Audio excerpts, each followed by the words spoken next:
ہم سمجھانے کے لیے اللہ تعالیٰ کیا کہتے ہیں کہ وہ مخلوقات اپنی عبادت اور اپنے سجدے کے طریقے کو جانتے ہیں، سارے کے سارے، ان کو پتہ ہے کیا کرنا ہے۔ یہ آپ کے سامنے چیپٹر 24 ہے، ورس 41۔ اللہ تعالیٰ کہتے ہیں الم تر ان اللہ یسبح له من فی السماوات والارض والطیر صافات کل قد علم صلاتہ وتسبیحہ واللہ علیم بما یفعلون۔ اللہ تعالیٰ فرماتے ہیں کیا تم نہیں دیکھتے کہ زمین و آسمان میں جو کچھ ہے وہ اللہ کی تسبیح بیان کر رہا ہے، اور پرندے بھی اڑتے ہوئے پرندے اللہ کی تسبیح بیان کر رہے ہیں۔ کلن قد علم صلاتہ و تسبیحہ، سب کو پتا ہے کہ ان کی عبادت، ان کی نماز، ان کی تسبیح اور ان کا سجدہ کیا ہے۔ اللہ کہہ رہا ہے ان سب کو پتا ہے۔ واللہ علیم بما یفعلون، اور اللہ ہے کہ تمام ان کے افعال سے وہ علم رکھتا ہے، وہ جانتا ہے۔ ترجمے میں دیکھ لیں کہ ہر ایک اپنی نماز اور تسبیح کا طریقہ جانتا ہے۔ اب میں نے یہاں پر عربی نقطہ بھی رکھنا ہے، جو لوگ عربی سمجھتے ہیں ان کو پتا چلے گا۔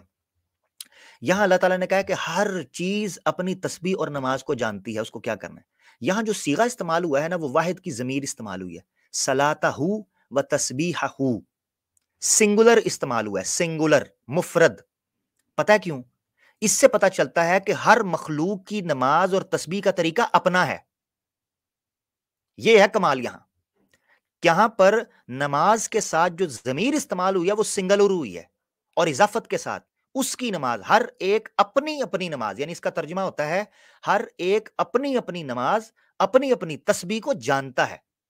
تو عربی زبان میں یہ نہیں کہا صلاتہم و تسبیحہم، یہ بھی کہا جا سکتا تھا، مگر اللہ نے صلاتہ و تسبیحہ کا لفظ استعمال کر کے یہ بتا دیا کہ ہر ایک کی اپنے طریقے پر اللہ نے ذمہ داری اور ڈیوٹی لگائی ہوئی ہے کہ اس نے کیا سجدہ کرنا ہے، کیا نماز، اور اس کے سجدہ ہے کیا، یہ اللہ نے اس کو بتایا ہوا ہے۔ ٹھیک ہو گیا؟ اچھا، آگے چلتے ہیں۔ سوال یہ اٹھتا ہے کہ پھر ہم دیکھتے کیوں نہیں، یا جو بات آپ کر رہے ہیں وہ ٹھیک ہے، وہ کیا ہے، اس کو سمجھنے کی کوشش کریں۔ تو اللہ نے پہلے کہہ دیا۔ اب یہ دیکھیں قرآن کی ایک آیت ہے بڑی خوبصورت، وہ کیا کہتی ہے، اور الفاظ پر بھی غور کیجیے گا۔ سورہ اسراء آیت 44 میں، چیپٹر 17 میں اللہ تعالیٰ فرماتے ہیں تسبح لہ السماوات السبع، اللہ کے لیے تسبیح بیان کرتے ہیں ساتوں آسمان، والارض، اور زمین بھی، ومن فیہن، اور جو کچھ ان میں ہے، وَإِن مِّن شَيْءٍ، کوئی چیز بھی ایسی نہیں ہے، إِلَّا يُسَبِّحُ بِحَمْدِهِ، جو اس کی تسبیح بیان نہ کرتی ہو، اس کی حمد بیان نہ کرتی ہو۔ وَلَٰكِن لَا تَفْقَهُونَ تَسْبِيحَهُمْ، اللہ تعالیٰ فرماتے ہیں لا تفقہون تسبیحہم، لیکن تم ان کی تسبیح کو سوچ ہی نہیں، سمجھ ہی نہیں سکتے۔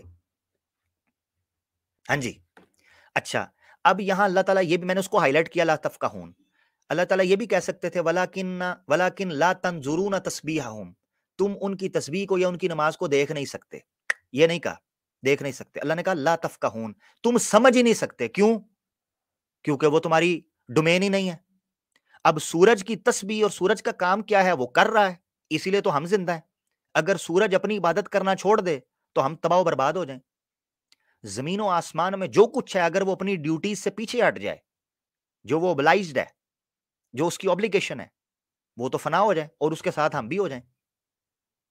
تو ہماری سمجھ میں وہ چیز نہیں آتی۔ یہ صاف طور پر کہہ دیا کہ سورج کے سجدے کا طریقہ وہ نہیں ہے جو آپ سمجھتے ہیں۔ اب دوسرا اعتراض رہ جاتا ہے عرش، یعنی دوسرے پارٹ کا دوسرا جز رہ جاتا ہے عرش۔ اس حدیث کے اندر یہ بیان کیا گیا ہے کہ سورج جو ہے وہ عرش کے نیچے جا کر سجدہ کرتا ہے، عرش کے نیچے جا کر۔ تو اس کا مطلب یہ ہے کہ خاص مقام میں عرش ہے جہاں وہ جا کر سجدہ کرتا ہے، یہ عام طور پر سمجھ آتا ہے۔